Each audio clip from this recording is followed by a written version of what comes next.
But if you need to know some secret bullshit code to actually get somewhat decent food, you know what? That restaurant can fuck themselves.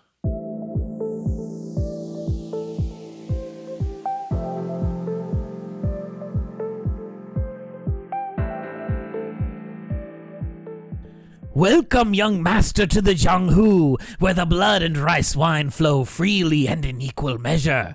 Sit, for the time has come to share stories and drinks together. What's that, young master? You wish to hear the tale of the greatest swordswoman of the House of Valor, she who longs to destroy her father's work, building the Light Path Alliance, that irascible Fu Wanqing, who burns like a fiery furnace? Or the stories of Yu Shengyan, whose icy demeanor belies her power and softening heart as leader of the demonic sect of the Jadewater Guild, looking to heal her second disciple of the grievous wounds inflicted by Fu Wanqing. These are old tales, but an old sibling like me is happy to share them. Welcome back to the Middle of Culture. My name is Eden. And my name is Peter. I don't know that I can match that energy. I apologize. It's okay. It came to me last night as I was prepping for the podcast, and I was like, this is stupid. I'm going to write a very stupid entry in the style of a Wuxia introduction and then just go with it when we start the show. I love it. It was great. It was fantastic. So here we are. How you been, Peter? What you been up to? I have been okay, hanging in there, you know. Obviously, Thanksgiving was last week here in the States, and recovering from that, and the end of the year is upon us, which is my absolute least favorite time of the year. So here we are. It is December. I was at a Target the other day because my wife was out of town. She was at her 20-year high school reunion. She's supposed to fly home on Tuesday afternoon, right? She had a tight connection in Chicago. We were a little worried about it because tight connections in Chicago rarely play well together. Worst airport in the world. I hate it, but that is when you fly east from here, guess where you are going to have a connection? O'Hare, the worst airport in America. But so we were like, oh, it's kind of a tight connection, but hopefully she'll make it. Then the plane was delayed a little. And so we were like, oh, great, no problems. And she says, okay, it's going to be coming in at 7:30 now. So great. Cool. She's like, oh, it's been delayed. Now it's going to be 8. Cool. And then I'm like, okay, I want to be there. I want to get there. I don't want her to have to wait around for me. And we're a little over half an hour away from the airport. So okay. I'm like, I'm going to get in the car now. I put the dogs in their kennels, hop in the car. I drive up there. And then I'm obviously not checking my phone because I'm a responsible driver. And then I get to the waiting lot at the airport to see a text saying, oh, it's been delayed again because there's some sort of mechanical issue. And we've had to deplane because they've got to get a part to come in. And so I was supposed to pick her up at 7:30. She did not get home till 12:30, man. It was the pits. Oh, dear. And I just had to fart around Cedar Rapids because I'd already driven 45 minutes up to Cedar. I'm not going to turn around, come home, and do it again. No. So of course, I agree. The whole reason I'm telling this is to get to this part of the story. You said you hate this time of year. Understandable. There are things about it I like. There are a lot of things I feel like, wow, Christmas people must be stopped. And the reason why I'm saying that is this. I was walking around Target like one does when they're waiting for a plane to get off the ground, walking around the Target, and some evil person who works for the Target Corporation took Earth, Wind, and Fire's September and digitally modified it to play during Christmas time so that it is now, do you remember the 21st night of December? And in that moment, if I could have strangled a person, I would have found that person and choked them out. How dare you do that to that song? And how dare you try to take something that is unsullied by the so-called Christmas spirit and make it a Christmas song? You monsters. You monsters. Anyway. Yeah, that's bad. That's real bad. Heinous. What you been up to? Not a whole lot. Like I say, we had family up here for Thanksgiving and kind of busy with that. And so, and work has just gotten really busy. It always does at this time of the year.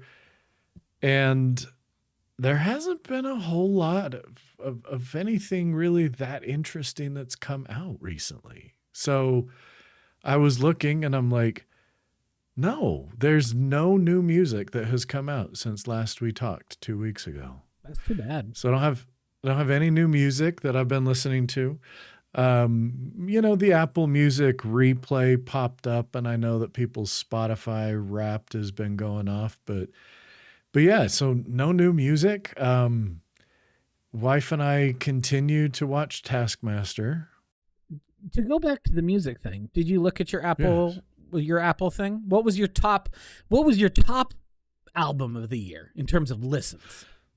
My top album of the year in terms of listens was the 2016 opus Slow Forever by Cobalt. Now, listeners may remember that my top album of 2024 was the 2016 opus Slow Forever from Cobalt. I do remember that. This year, I listened to that album for 1,636 minutes. Last year, I listened to that album for 1,606 minutes. So, wow. This was just, Slow Forever's year. Slow Forever's decade. Coming up on a decade of excellence. It kind of has been. There's a reason why a number of episodes ago, I kind of had to admit that I think this has supplanted Through Silver and Blood as my favorite album of all time. I still haven't even listened to it. I got to put that baby on. You'll need a little bit of time. It's a long one. Just like Through Silver and Blood was long. I think it's like 72 minutes, but I think Slow Forever is actually 80 minutes or slightly more. It's okay. It's a long fit one. On one disc, guys? Come on. Nope. But yeah, so it was that. I think Lamb of God was my top artist of the year. Okay. And I think that is because so I was trying to do a little thing going back to when I read Atomic Habits. Mm-hmm. It talks about habit linking and sort of, setting up cues for yourself and stuff. So in an effort to do that, I took some Lamb of God songs that I really like, some live versions that have some real good energy, put them in a little playlist that I call Hype Time. And then I used shortcuts, iOS shortcuts, created a shortcut to immediately start playing that playlist, made it an icon on my home screen of my phone. Mm-hmm. So every time I'm going to work out, I tap that thing and it just starts playing my Hype Time playlist. Okay. And then I go down and I work out. And so I think that's probably why Lamb of God is my top artist of the year, because I think I created that shortcut like 4 or 5 months ago, so I've been using it for a while now. Nice. But not a lot of surprises in there, other than and it wasn't a surprise, but my number one song was Lifeblood by Raphael Weinroth Brown. So it's a fun look where it's like your number one artist, Lamb of God, your number one album, Slow Forever, but your number one song, this piece of solo cello music. So nothing wrong with that. Can I? No, No, go ahead. I was just going to say it's a fantastic song and a fantastic album. So I was glad to see. I think it was my number 2 album of the year after Slow Forever, and it came out I think in September. So that's pulling pretty strong weight there. That's true. That's pretty impressive. Mine was weird because I felt like I looked at it and I thought, what the fuck did you do this year, Eden? Like, what are you listening to? Would you like to know what my top album was? I would. Rebecca Black's Salvation.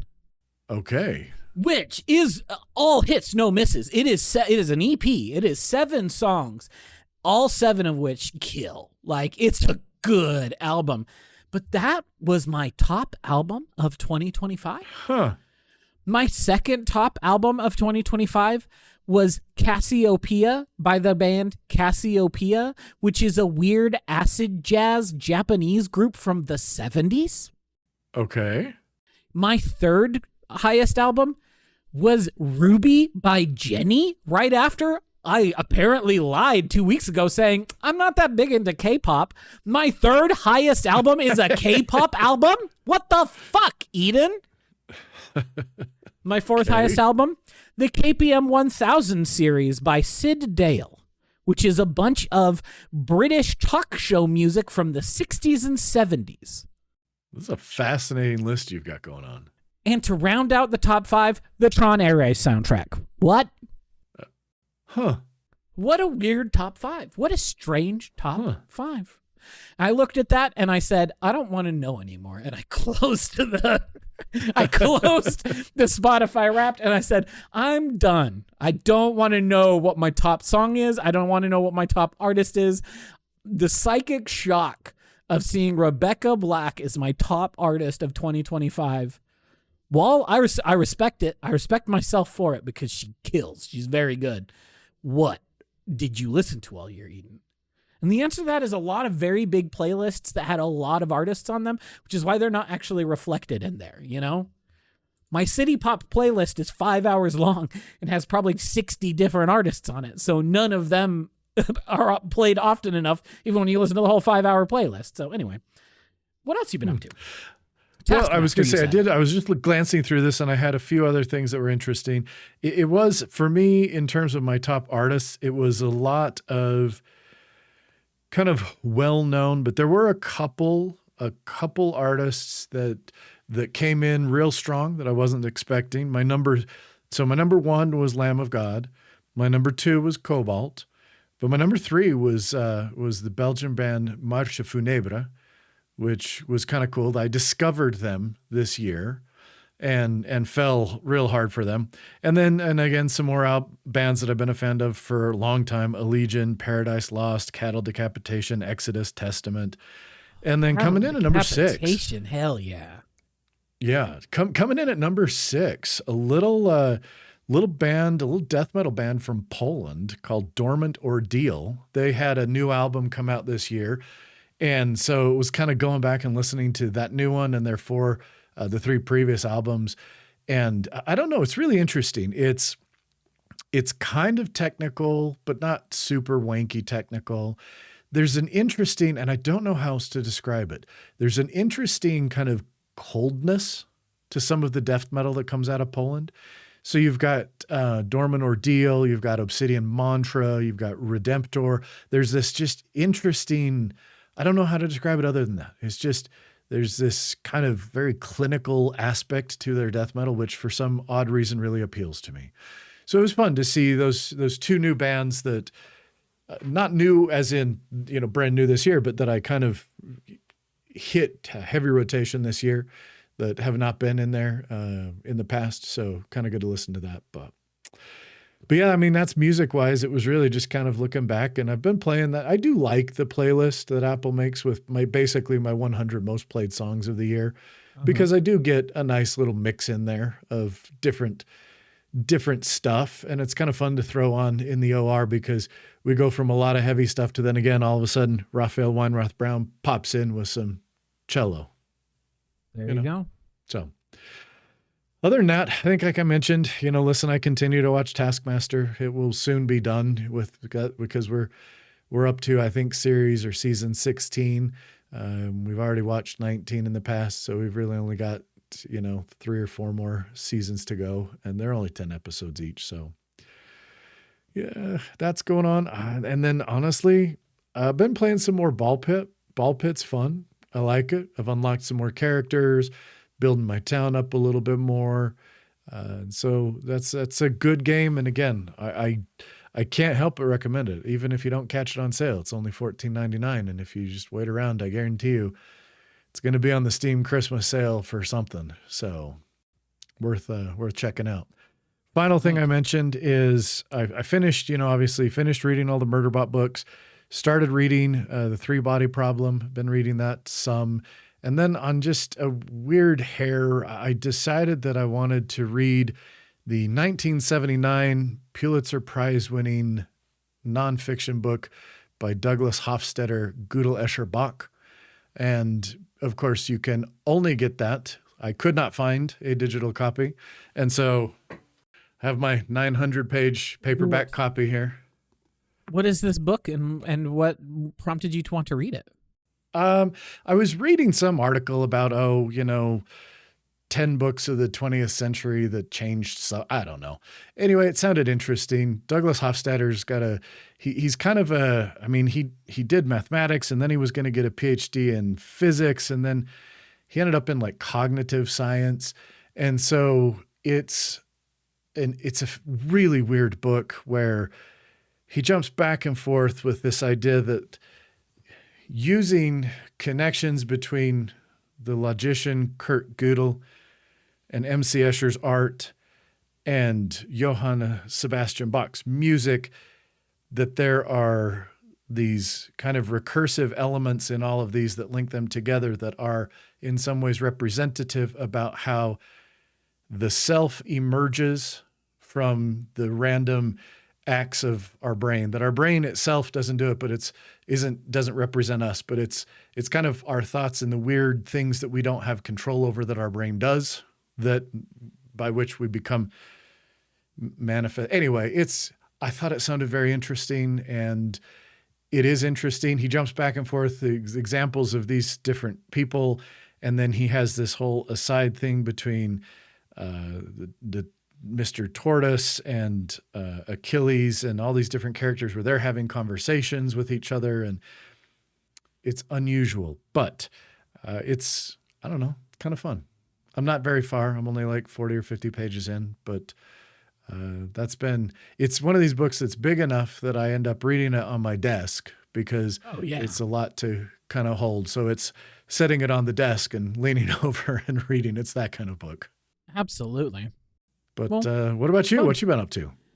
Well, I think that little preamble I had should give folks a pretty good idea of the sorts of things I've been into the last couple of weeks. I was suspicious, but I've been venturing forth in the Jianghu, folks. So I have been, it is a combination of two things. I have been reading a book that is Wuxia based. It is the first Baihe that has ever been published in English, which is exciting. Baihe is Chinese lesbian novels. So okay. Danmei, which is Chinese boys' love novels, gay novels, have been very big in the West. Lots of them have come over. Lots of them have been published, but this is the very first one that is a girls' love novel that has been officially published by an American publisher. It's pretty good. It's kind of slow. It's very dry, and that is what I'd heard going in about. It's called The Beauty's Blade. And that is kind of what I had heard going in, is that The Beauty's Blade it's kind of an older book. It's not like a perfect exemplar of what kind of the medium is doing right now. But I think the reason why they chose this one to publish is twofold. Number one, it's a single volume, because many of them go on for multiple volumes. And I think they were it was published by Seven Seas, and I think Seven Seas was kind of thinking, well, every time, because Seven Seas every month puts out like a Qualtrics form that you can go fill out and tell them, what should we license? And so I know the Baihe girlies have been bothering them for months saying, you publish a lot of Danmei, you need to publish some Baihe. You've published a lot of Danmei, you need to publish some Baihe. So I think they'd been, wanting to do it, but want to make sure that it will succeed. Don't set themselves up for failure with a multi-part series that maybe doesn't finish. So they picked a book that they could publish in a single volume. Okay. And the second reason is the two most popular ones, the one that everyone says these are the two best ones, got licensed by this tiny Spanish publisher called Monogatari, who was going to publish them, simulpub them in Spanish and English. And they were supposed to come out 1.5 years ago. And they are now still delayed till next summer. And this company that came out of the gate announcing a bunch of licenses of stuff hasn't put out a single book, won't answer any emails, and none of their socials have updated in 2.5 months. I think it's dead. I think the company died on arrival, but that means that these two really highly regarded books are kind of stuck in a rights limbo situation. And so people are pretty disappointed. But every single person I know who is a Baihe fan has been like, I think the Beauty's Blade is just okay, but you know that I bought 2 copies. I bought both the regular cover and the Crunchyroll exclusive cover because we need to send a message to 7 Seas that they need to be publishing more of this stuff. And I was like, okay, I respect it. I'm only going to buy 1 copy, though. I'm not going to buy 2 copies of anything. I'm not a 2 copies person. This is the thing I've learned working at the comic shop. Sometimes people like to own multiple copies of a thing, and it baffles me. It baffles me. To what end? Just because they have different covers? I don't understand variant covers either. Like, I maybe mentioned when the Deadpool Batman comic came out, people would come in and buy 10 or 12 different copies with different covers. And I asked one of the guys at the shop why, and he said, I'm just going to put them in a box. I just want them. Okay, I guess. It's nice to just want things. Yeah. I don't really get it, though. But anyway, I'm having fun with it. The 2 characters whose names I mentioned, Fu Wanqin and Yu Shenyan, are the 2 main characters of Beauty's Blade. And it's fun. I'm having a good time with it. But I also have been playing the brand new game that just came out, Where Winds Meet. Have you heard of this game at all, Peter? No. Did you honestly think I had? I don't know. It's gotten kind of big, but in weird circles. It is the best way I could describe Where Winds Meet is, what if Assassin's Creed was optionally, if you feel like it, an MMO, but doesn't have to be. You can play the whole thing in solo mode if you never want to talk to another person or see another person. Okay. But also it could be an MMO, and you could you could swap from solo mode to co-op mode, and then there are just people everywhere. Okay. But yeah, I'm looking at the Steam page right now, so yeah, go on. Gameplay wise, it feels very similar to, like, it's an open world exploration kind of a game. You're going around, you're doing quests. It starts so prototypically. You meet this young girl who's like your best friend in the village, and she's like, we're going to go on an adventure in the Jianghu. And I was like, that girl is so fucking toast. By the end of the prologue, this girl is dead as a doornail. Spoiler alert, she dead as a doornail, guys. And like, no one's surprised by this. These are like very expected tropes in wuxia storytelling. And like, you saw the death flags from a mile away, but I'm having a really fun time with it. It mostly runs really well. I'm playing it on the PS5 because I was like, okay, they've got a PS5 version of it. I have not played anything that wasn't sitting at my desk in a while, and maybe I want to sit in the front room and play on my big screen TV. So I've been playing on the PS5. Performance has mostly been good, except for there was one part in a particular big story quest where I think there were just too many people on the screen at once, and I thought that little PlayStation was going to explode. And I was like, this is a PS5. Y'all couldn't optimize this game a little bit better to run on a PS5, guys? But I'm having fun with it. It's pretty cool. You can unlock all sorts of different weapons. My current weapon build is, of course, I have a short sword, but my second weapon, it's a fan that when I wave it, I shoot out air that blows people away and hurts them to death. Okay. It's cool. My other, one of the other ones that I really liked, the only reason I'm not doing a build with this weapon and fan is they're both ranged weapons. You got to have one melee, one ranged. Come on. But the other, yeah, of course, the other ranged weapon I played around with quite a bit is the umbrella, which, you also can throw projectiles with, or you throw it in the air and it floats and shoots projectiles itself, and you pull out your sword for a bit and you chop. But it's pretty fun. It's got very, like, it has it is what I've asked for to myself, not out loud, because the Dark Souls people get really mad if you say it out loud. It's what I've asked for years. What if Dark Souls had difficulty sliders, difficulty choices? Mm-hmm. That's what made the Jedi games good. Is it was what if Dark Souls combat, but A, I was a Jedi, and B, I could put it on story mode. And same with this one. It is very parry based, like Sekiro or things like that.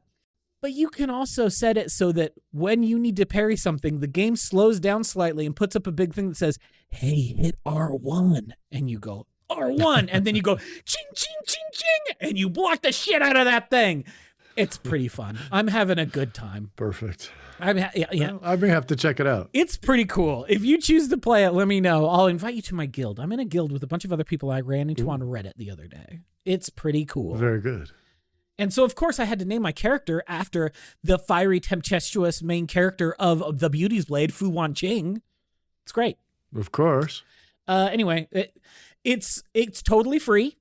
The only monetization is cosmetic based. So if you don't care about getting the coolest fits for your character, you never have to pay a penny for this game. And I kind of love that. Cool. But yeah, that's kind of what I've been up to. Nice. Hung out, watched. What did we watch for Bad Movie Bros the other day? It must not have been that memorable because I can't even remember what it was. My Sunday night movie with my friends. I just worked on a model kit. I don't remember what we watched, but it must have been bad. That's kind of where I'm at. Must have been. Ooh, the last thing I will mention.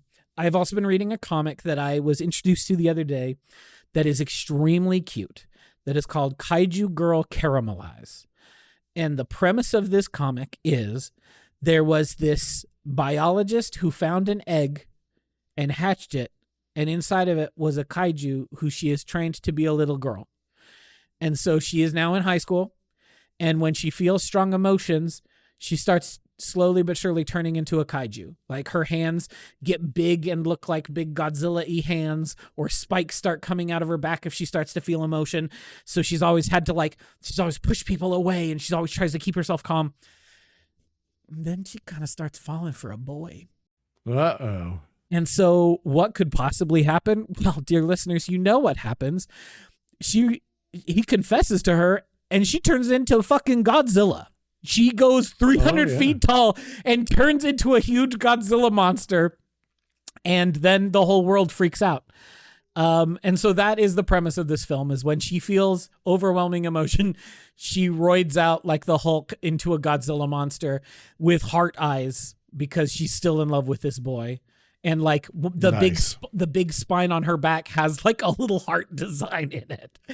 And it's very cute. It's very funny. One of the girls at the school who she thinks also has a crush on the boy she has a crush on does not have a crush on the boy, has a crush on the monster. And so she is like, I think you have a connection to this monster.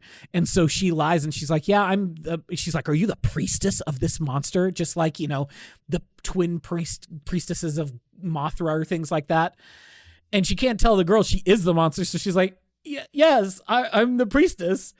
And so it is a very, very funny love triangle situation where the girl is in love with the monster who is her, and she is in love with the boy. It's very funny. Interesting. That sounds funny. I think the thing that I'm enjoying the most about it is with a premise like that, and it's published in a shonen magazine. So it's published in a magazine for teen boys. But the artist had only ever done shoujo stuff before. So teen girl stuff, and specifically romance books. That's what she's well known for.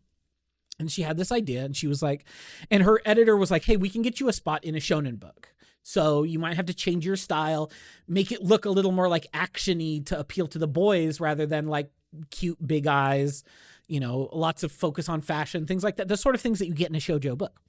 And so she like started doing stuff and made like a rough draft of an idea and took it to her editor, and editor was like, no, you need to just go shoujo. I was wrong.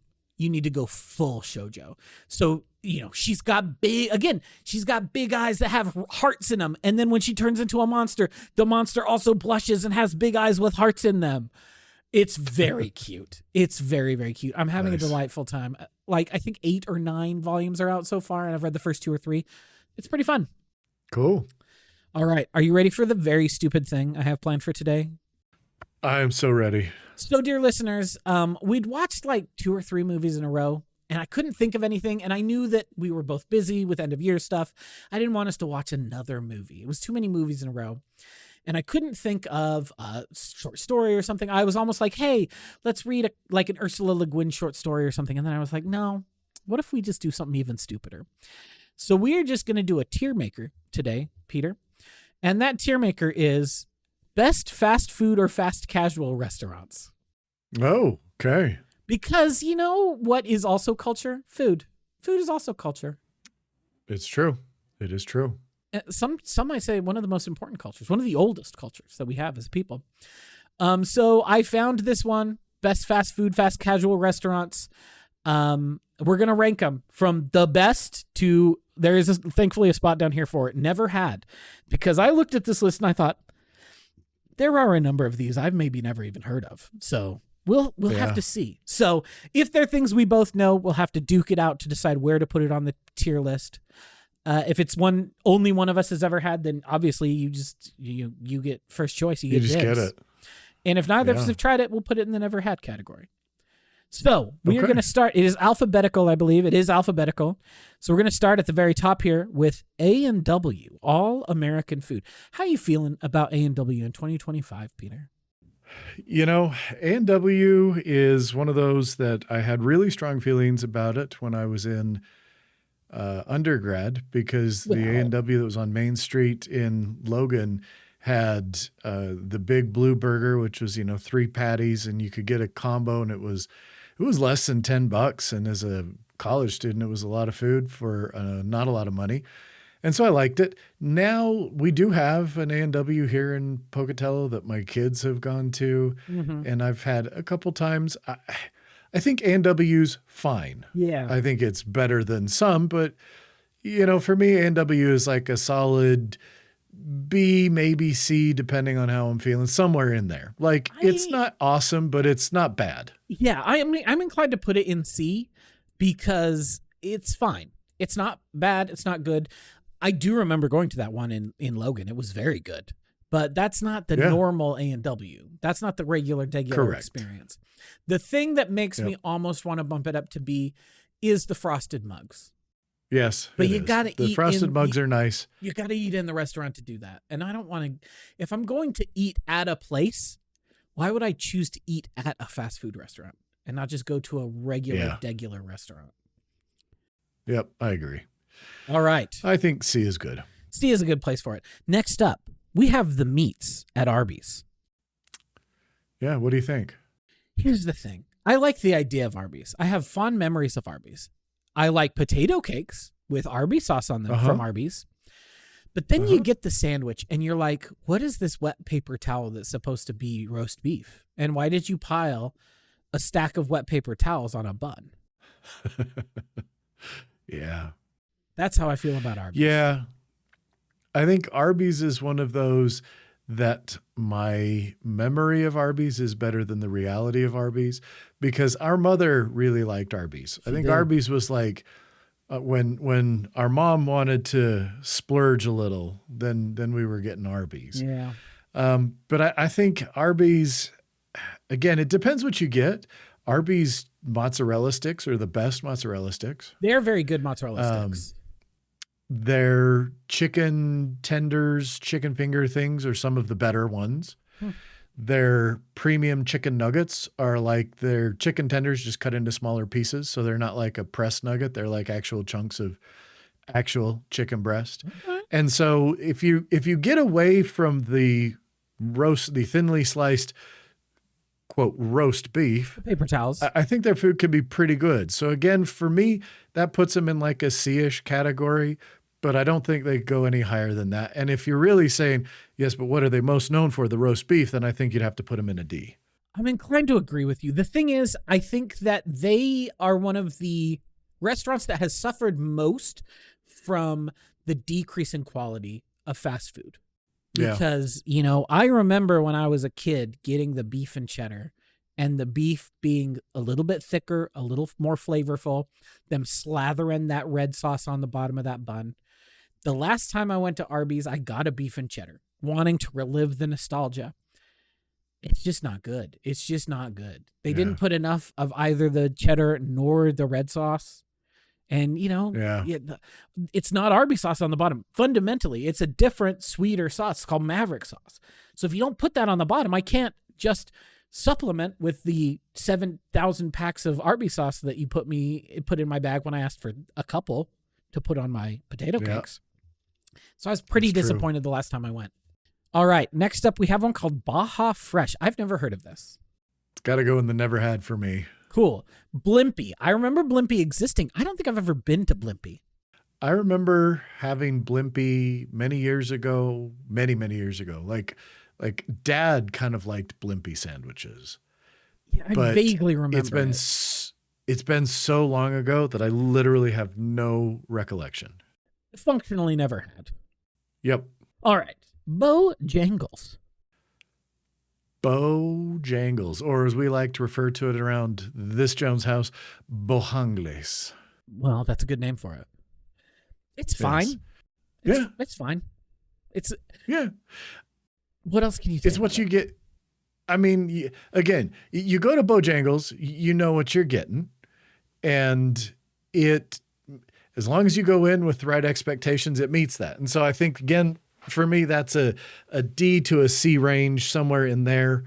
Yeah, I think C is reasonable. I think C is where it belongs. It's solid. It's better than other chicken places that may come up on this list, but it's worse than other chicken places that may come up on this list. All right, Next up, Boston Market. I haven't been to a Boston Market in a million years. Me either. I remember really liking it. Yeah. Boston Market was like, again, it was one of those places when, if we felt like we were going a little fancier. Yeah, then we got Boston splurge Market. fast food. Not quite sit-down restaurant expensive, but splurge over the Wendy's. Yes, I agree. My memory tells me it's a B, but I don't know if that's true or not. I would go with that. No, I would go with it. Okay, sounds good. I remember liking it, but nowadays I don't even know if Boston Market exists anymore. I feel like that may have been a casualty of the pandemic. This list was made in 2019 after all. It is entirely possible that it was. Okay, next up, we have controversial choice, Burger King. How are you feeling about Burger King these days? How are you feeling about the Whopper? I mean, it's a fine fast food burger. Here's what I will say. When we were vegetarians, Burger King was an essential place. Yeah, because they had the Impossible Whopper. It was one of two fast food places we could go. It's that and Taco Bell. And it's not as good as Taco Bell. But sometimes you get tired of only getting tacos and you want a burger. And I'll be honest, the Impossible Burger, I've had it a couple times just kind of out of curiosity. It's a really good option. It's a really good burger. I think people shit on Burger King a lot. I actually think they're pretty okay. For me, it's probably another C, honestly. I think so. It could be a... I'm tempted to put it in a B just because of the Impossible Whopper. See, and I'd be okay with that. The only thing that holds me back from B is their fries are too thick. Their fries are not good. But that is a recurring problem that we will see in many of the upcoming places. The fries are not good. Yes. Very true. So, I'm good with B or C. Let's do C. Burger King is okay. I think Burger King's better than a lot of people give it credit for. I agree. Now coming up, I think perhaps the most overrated place I've ever been, Raising Cane's. For me, it's in the never had, although we are getting a Raising Cane's here in Pocatello. Well, it is not there yet, so I've never had it. Here's the thing. It's a good chicken tender, but that is A, the only thing they sell, and B, very expensive for what you get. Everybody around here, every time it comes up, people are like, "Oh, it's the sauce. It's the sauce." The sauce is fine. Y'all live in sauce country, though. The sauce is good out here because I don't live in sauce country anymore. But y'all live in like the alchemical factories of sauce where they really are getting to town. Because you know what? It's not as good as Arctic Circle's fry sauce, which is one of the greatest creations in the history of mankind, unparalleled by any other fry sauce. You ain't getting that at Raising Cane's. It's good. It's a little smoky. It's a little spicy, but it's no fry sauce from Arctic Circle, which is not on this list and would be in the best category if it were. I'm going to give Raising Cane's a D because I don't like it very much. Okay. Next up, we have one that functionally does not exist where we live, but sort of does, Carl's Jr. Because we live in Hardee's. We live in Hardee's country, not Carl's Jr. country. Yep, and I lived in Hardee's country for 10 years, and I'm back in Carl's Jr. country. I think Carl's Jr., Here's what I'd say. Carl's Jr. is not nearly as good as they want you to think it is. No, it's not. And Hardee's is worse because Hardee's doesn't have the Frisco burger with the Thousand Island on it, which is the best thing that Carl's Jr. has. I mean, I think honestly for me, Carl's Jr. is probably a D. Me too. Checkers. I've never been to Checkers. I don't know what Checkers is. Never had. Here's the one that I am duty bound to put in the F category, even though I don't think the food rates it, but I think that the ownership does. Chick-fil-A in the F category. Here's the thing about Chick-fil-A. Here's the thing about Chick-fil-A. It's also not nearly as good as everything in pop culture wants you to think it is. No. Chick-fil-A, here's what makes Chick-fil-A. I do think Chick-fil-A sauce is pretty darn good. It's pretty good. And so okay chicken with Chick-fil-A sauce becomes better chicken, but it's not great at all. And again, I will not argue with it being in the F. Here's my favorite story about Chick-fil-A. Do you remember, this was probably 13, 14 years ago. It was when we lived in our old house, so it was at least 11 years ago.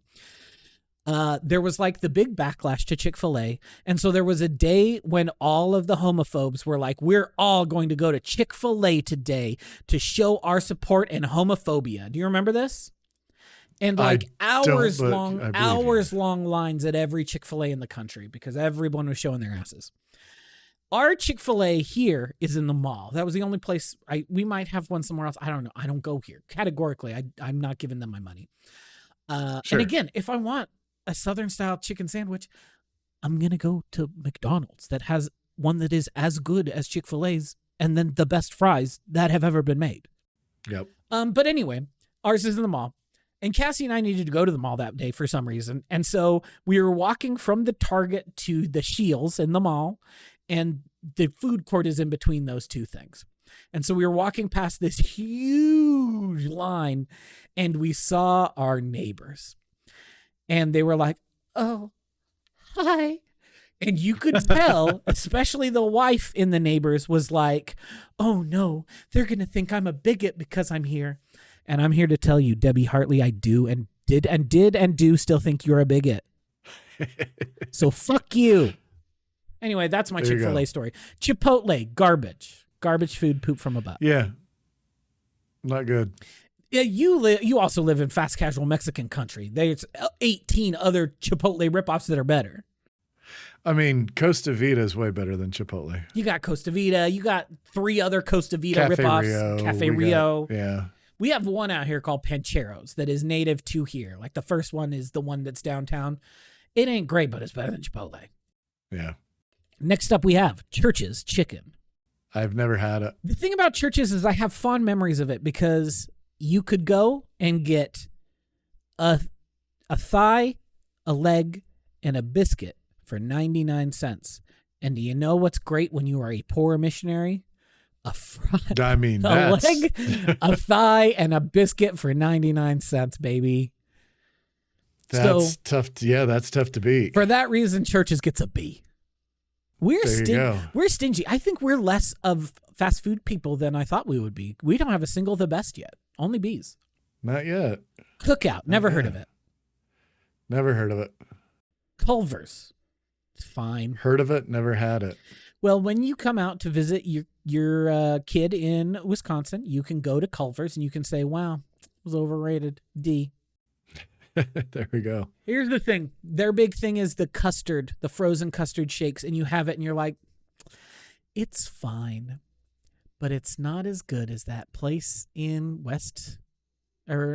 southern, like the southern part of Bountiful out by Aunt Nielsen's frozen custard. You know what? It's not as good as a Nielsen's. Concrete from Nielsen's. Real good. Culver's ain't got it like that. Next up, we have Del Taco.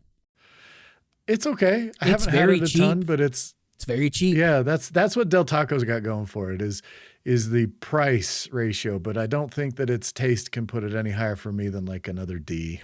I'm with you. Next up, I guess this is fast casual, Denny's. Yeah. I don't know, man. When's the last time I went to a Denny's? I'll tell you the last time I went to a Denny's. It was many years ago. We were in St. George for spring break. We went to go somewhere real early in the morning. That place was closed. There was a Black Bear Diner. We were like, let's go have breakfast at Black Bear Diner. It was supposed to be open. It wasn't open. And there was a Denny's. That's the thing. I remember going to Denny's late at night or very early in the morning when mom and dad were, when I was not being surveilled. I was staying out too late and mom and dad didn't know for whatever reason. That's Denny's to me. It's a D. D for Denny's. Yeah. Domino's Pizza. Should I get controversial here? Are you going to say that it's probably the best delivery pizza? Yeah. It's absolutely the best delivery pizza. Oh, that seems like, it feels to me like a controversial thing. And I can never tell. Crust. It's the garlicky crust that puts it over the level of all the others. I mean, like it used to be for a long time here. We would always get Papa John's because Alyssa thought that was a lot better. But we've just switched. If we ever order pizza, it's always Domino's. We're also a Domino's family. If I'm not going to get the local place with real good pizza that costs too much, like if I really want good pizza, I go to the Wedge and I get the Nutcracker pizza from the Wedge. But that's also $17 for a large. Do you know what's not $17? $6.99 mediums, 2 toppings from Domino's delivered to my doorstep. So sometimes, exactly right. Most of the time, you go with Domino's. Where are we putting it? B or the best? Should it be our first the best? Yeah, I wouldn't argue. It's our first the best. I think that's appropriate. It is the best of the big chains by a country mile.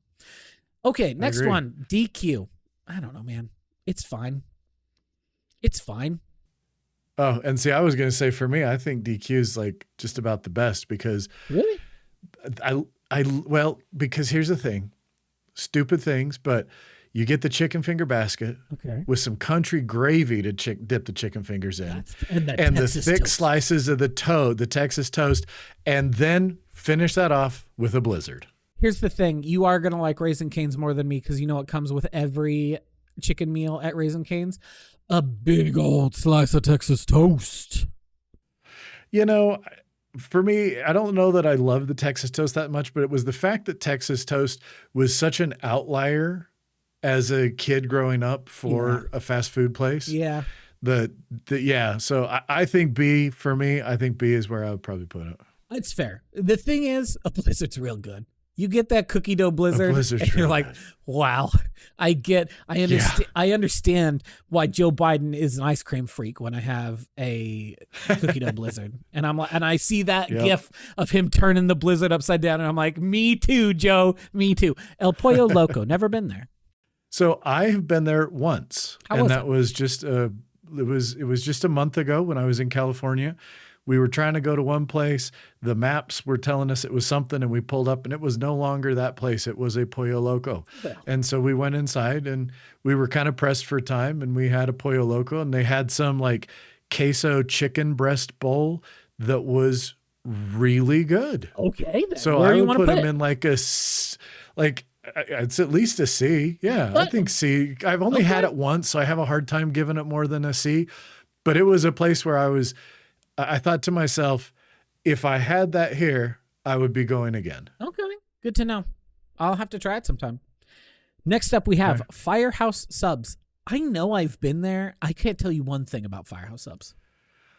I think Firehouse Subs for me is for sure at least a B because their bread is very good. And I love it's flavorful meat, very thinly sliced. So better than Arby's, but it's like they pile on really thinly sliced, lots of flavorful meat. So it's pretty good. I have genuinely not been there but once. And the place, we used to have one in the mall here, but it is now not a Jersey Mike's. It's a different thing. But Jersey Mike's is also pretty good. It's the Philly something. Yeah, Jersey Mike's is good. Phillies? Chevys? I don't know. Doesn't matter. Five Guys. Honestly, for me, if I'm going to get a fast food burger, Five Guys is my choice. I need to take out a small business loan to afford it, but it sure tastes good. I mean, and then the fries, especially the Cajun fries, for me, Five Guys is the best. I love the grilled onions and mushrooms on a bacon double cheeseburger. Yeah. It's Like, really good. You do need to take really out. good. You do need to take out a small business loan to be able to afford it because like it's so expensive. I was so shocked. The last time I had Five Guys was when I was out in Des Moines. Cassie was at the conference about car seats that she went to, and I'm just farting around. She's a car seat technician. You have to go and you have to maintain your certification. So the state pays for you to go if you live outside of a certain radius. So she was like, I'm gonna go, and so we paid extra so I could go along with, but that just meant that I was just free to do whatever. So I was just driving around, going to every bookstore in the entire Des Moines greater area.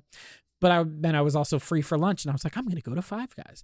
And I got a burger, and I got fries, and then they were like, $23, please. And I was like, what the hell? What am I doing getting a fast food burger for $23 in Des Moines? It did taste good, Five Guys. The thing is, it tasted real good. Oh, yeah. So we can put it in the best, but I don't go because I can't. Well, we don't have one here, and if we did, I would still not go because I can't afford it. IHOP. No, it is very pricey. If that goes any higher than an F, I'm ending the call right now. IHOP is the worst. It is the International House of Poop. It is. It is disgusting. All right, now it's time for us to be controversial. I hope that you can join this controversy with me. The next one we have, dear listeners, is In-N-Out Burger, the single most overrated restaurant in the history of restaurants. If you put this any higher than a D, I'm walking off the phone call. Thank God. You know what are the worst fries I've ever eaten in my pea-picking life? Disgusting. In-N-Out dog shit fries. The worst fries I've ever eaten. They taste like unwashed ass. Truly. They're very, very bad. They're so wretched. You have to get them animal style just to make them palatable. And if you have to ruin your fries by dousing them in cheese sauce and caramelized onions, they're not good fries. And also the burger's just overrated. It's just overrated. It is overrated. And this is a personal thing. But if you need to know some secret bullshit code to actually get somewhat decent food, you know what? That restaurant can fuck themselves. That sucks. It sucks so bad. I feel so comfortable putting Burger King on a higher tier than In-N-Out. It's not even funny. Oh, 100%. I would much rather go to Burger King than In-N-Out. All right. Next up. Where else I'd rather go to? You know where else I'd rather go than In-N-Out? Where? I'd rather go to fucking Jack in the Box than In-N-Out. I would rather I would rather go get a corn dog at Jack in the Box. I would rather get 2 Jack in the Box tacos. They are both simultaneously the most disgusting and delicious things somehow. Yeah. I don't know how they do it. Yeah. They're incredible. And I love them, and I hate every time I eat one. Yeah, Burger King used to have those exact same tacos that Jack in the Box has, where it's like it feels wrong while I'm eating it, but good God, does it taste good? It's so good. But like you said, afterwards you're like, I don't know about this one, guys. I don't know. Yeah, you're like, I don't know if anything I just ate is technically food or not. But it's all crispy and flattened. But it tasted real good. It's like a meat slurry instead of ground meat. Well, it's good. Next up, we have Jersey Mike's. It's pretty good. I think I'd put Jersey Mike's at least C, maybe even tie it with Firehouse. Yeah, I think that's about where I'd put it subs. too. It's a really good sub. Yeah. Like if I want a sub, do you know it's better than is the next one, Jimmy John's, which is a solid Jimmy C. John's, yeah. Jimmy John's only redeeming factor is that they're fast. And even then and I mean, it's been a couple of years since I've been there. Even then, I remember being, hey, this isn't as fast as I thought you were supposed to be. I only go to Jimmy John's when we are busy at the comic shop and I need to eat a quick lunch.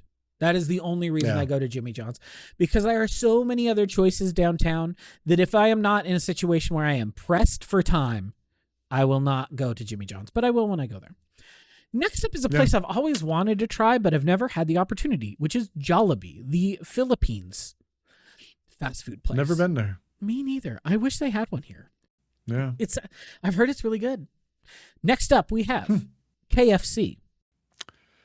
I have fond memories of it. KFC can be pretty okay. I have fond memories of eating KFC while watching the Pioneer Day fireworks up on the school on the hill, that's name I can't think of, And Oh yeah, we were I up there remember. with Nana and Gramps, and we were sitting too close because we were eating KFC, and the ashes from the fireworks got into the mashed potatoes.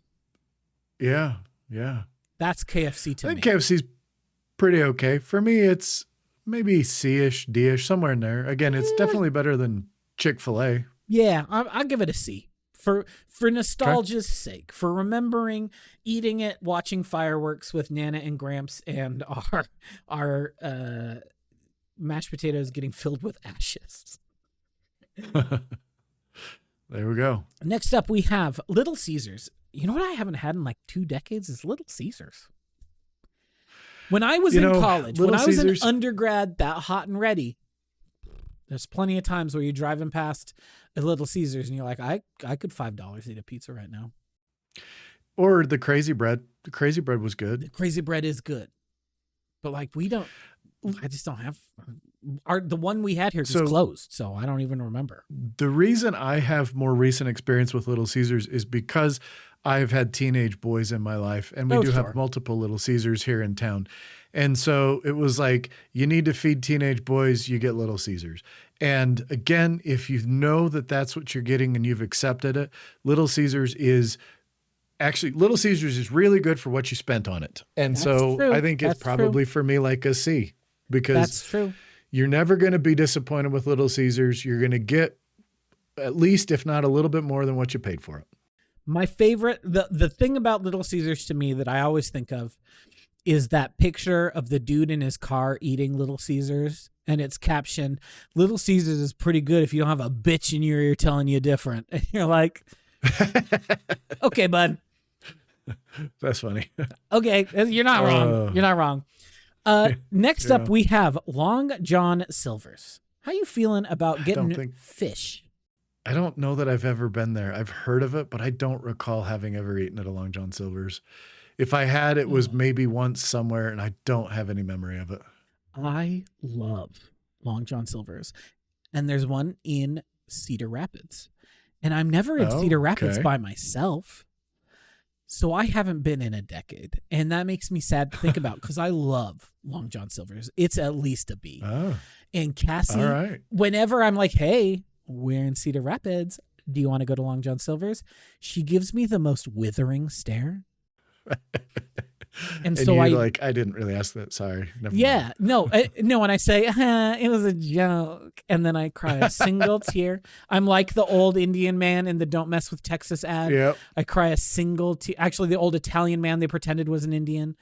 Single tear going down my face. But it's okay. It's okay. Long John Silver's, though, it's real good. Real good. Okay. Now it's a time to set the mean. McDonald's. The fast food place. Yeah. I mean, we have categorically said it. They are the finest fries on God's green earth. They are 100%. A McDonald's chicken nugget is a weird thing, but still I kind of like them. You get the sweet and sour sauce and it just hits just right. Like, you know that it's not an actual piece of, I mean, it's processed chicken, but it's all processed food anyway, whatever. So here's the thing. I hear people all the time talking about how gross McDonald's is and how they hate it. And I'm like, you're a liar. You went there yesterday. Shut up. Because every time you go past McDonald's, both drive-through lanes have got cars in them.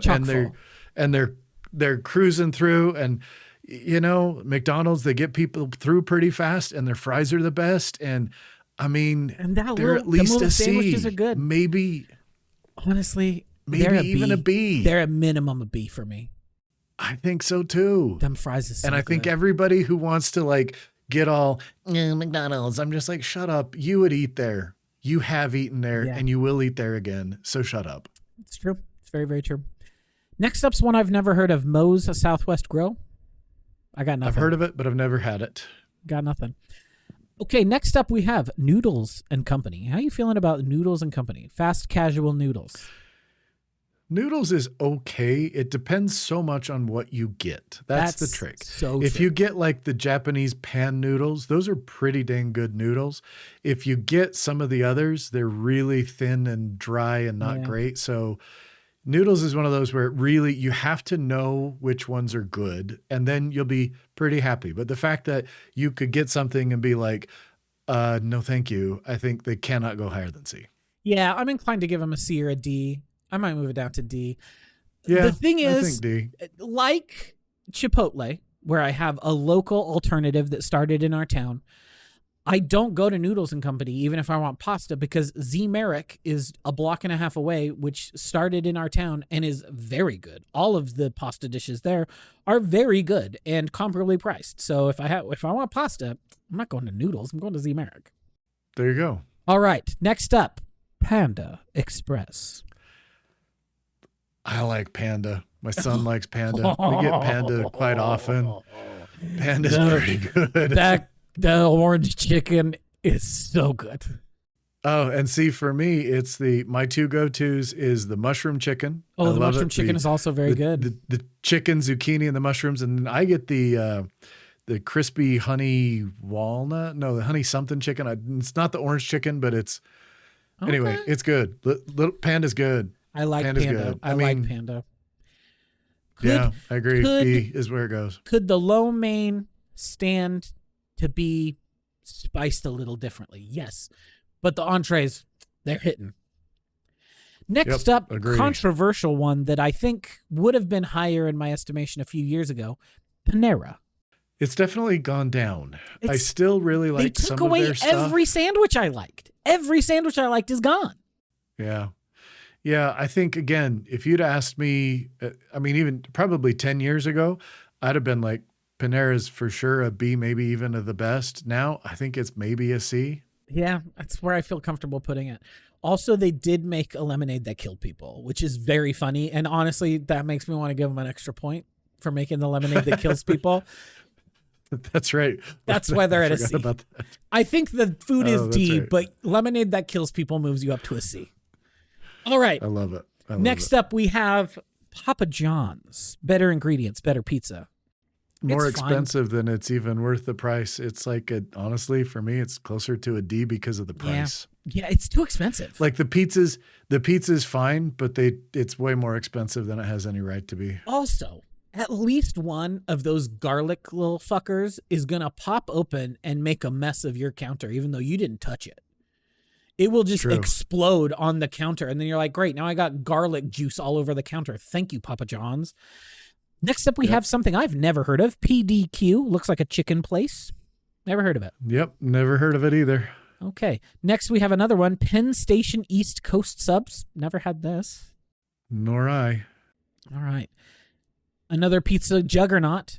One who's seen its better days. Pizza Hut. How you feeling about Pizza Hut these days? C, D? I don't go there.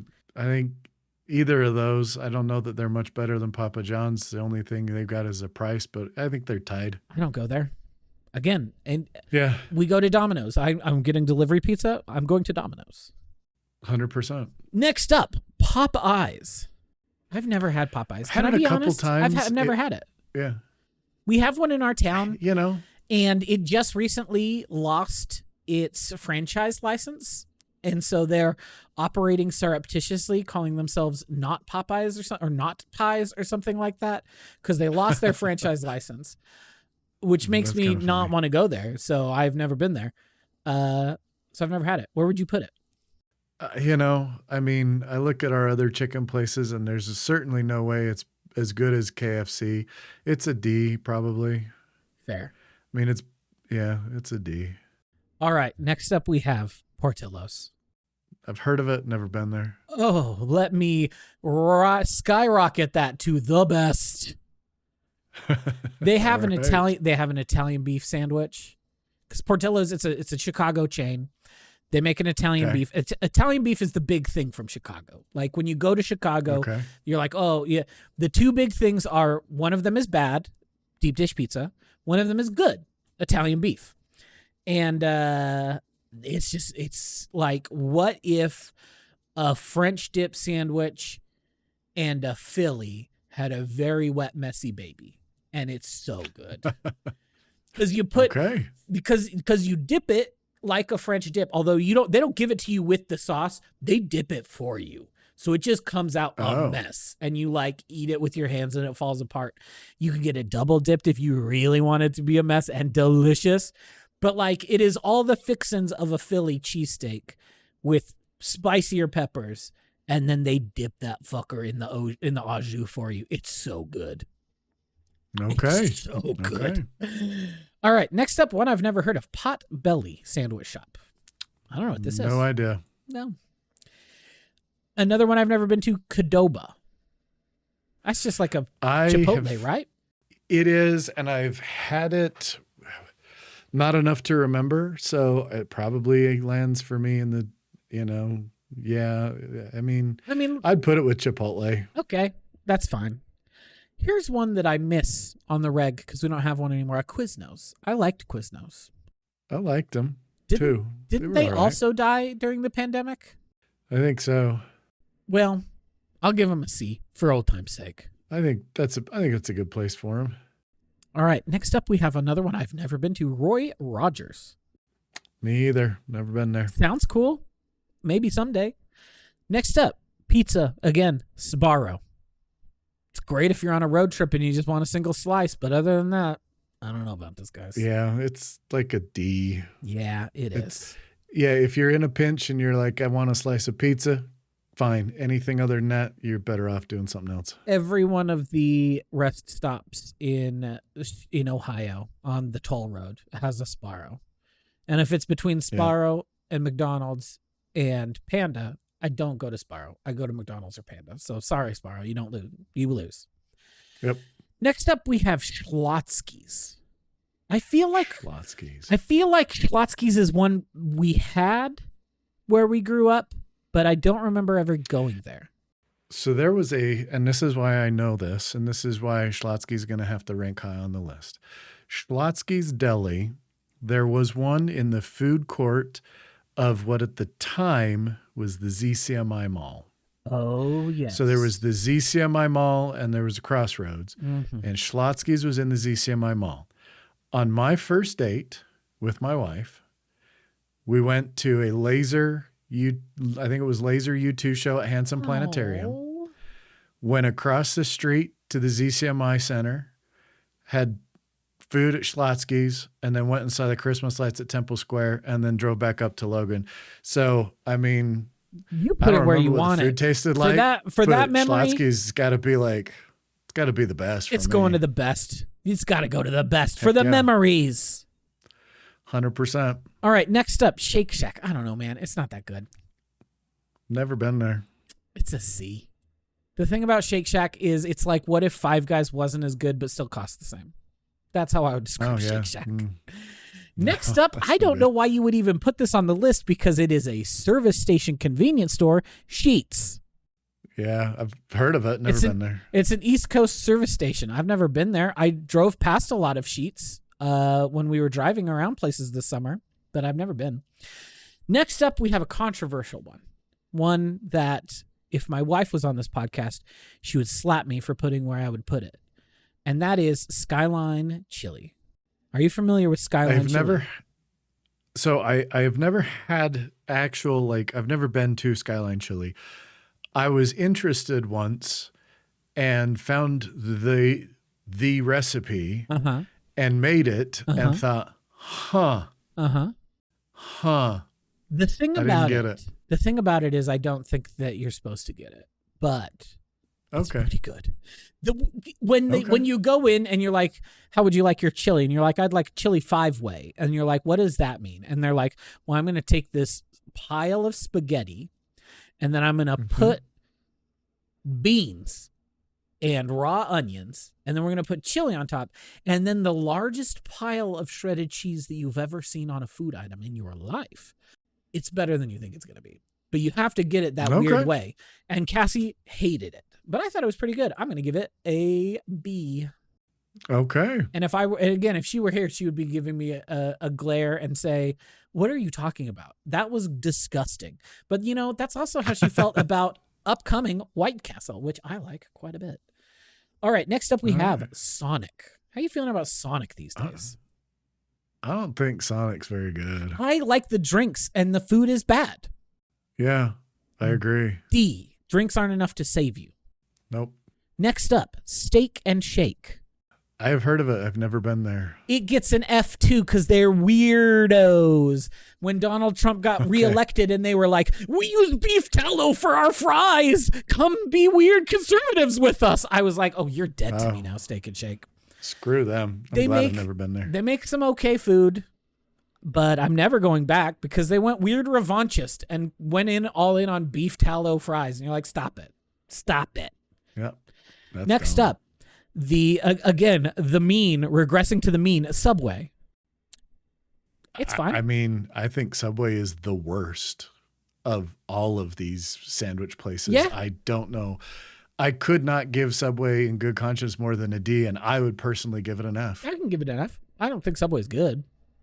It's like, it is the mean. It's very funny that like the mean hamburger place, McDonald's, high on our lists.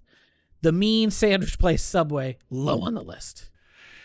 I think what happened, though, is, you look at McDonald's, and McDonald's, here's what I would say. McDonald's, I feel, has maintained. That's true. McDonald's now is pretty much McDonald's 20 years ago, probably close to McDonald's. I mean, it is about consistent.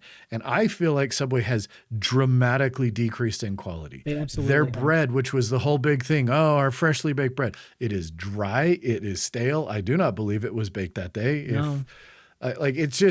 It's really, it feels to me like while Subway was at a time the mean, it has now fallen so far behind. So Here's that's the where thing. I was talking with a friend the other day about Subway. Do you know when they fell from grace? Do you know when they lost the light of God?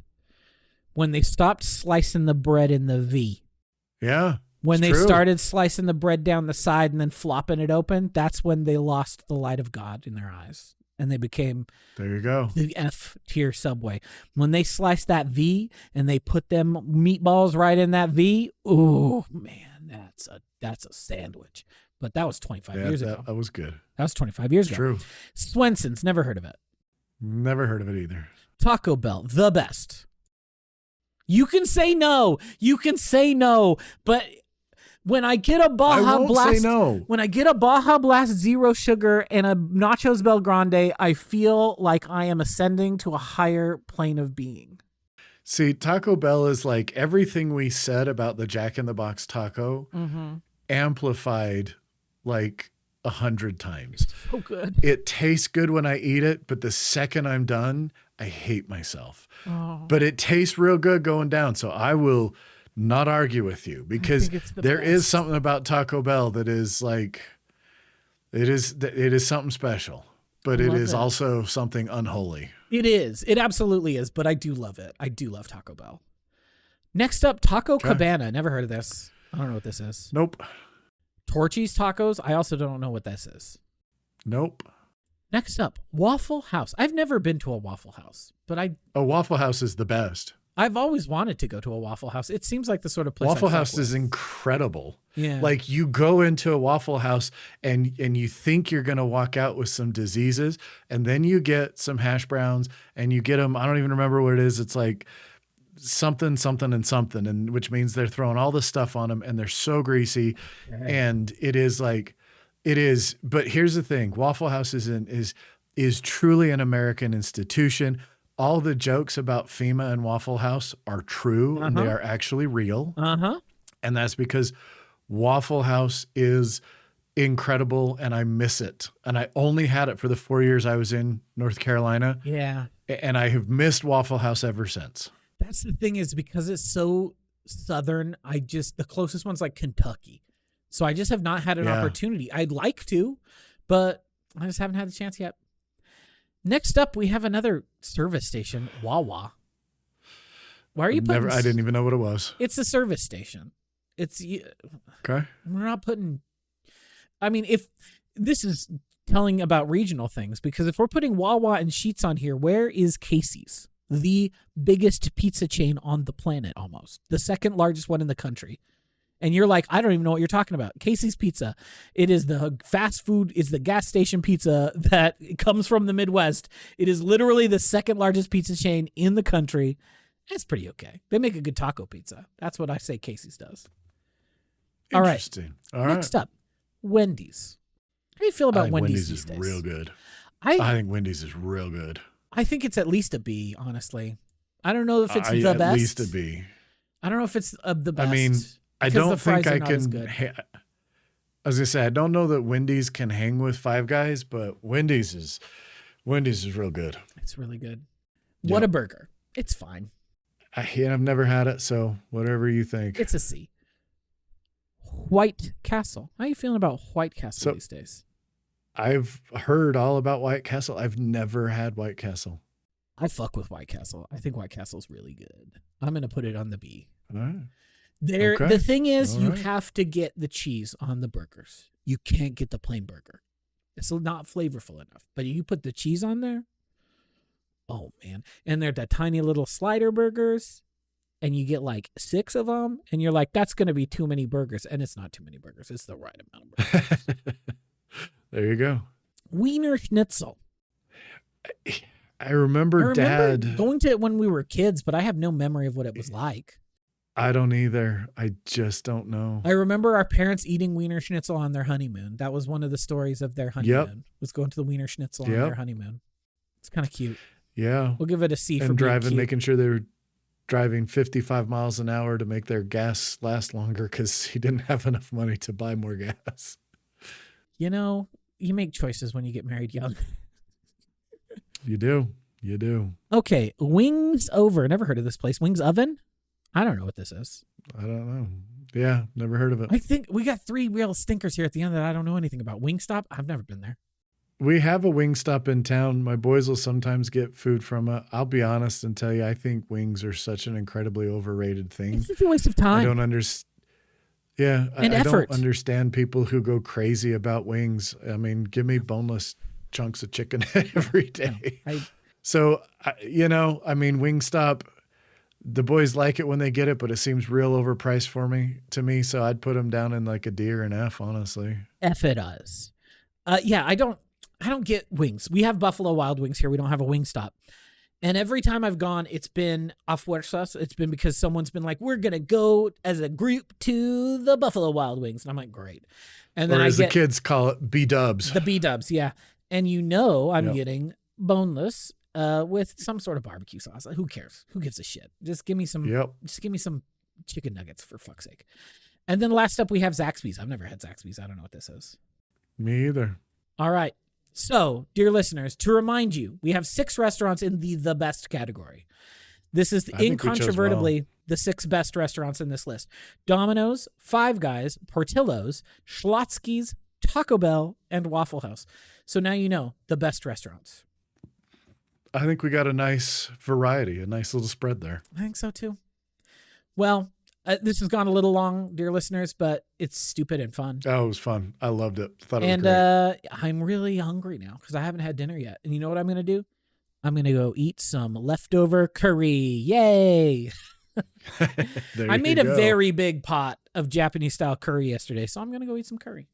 Perfect. All right. Well, that was fun. I loved it. We will be back in 2 weeks with another episode. And until then, take care of yourselves, folks. Bye.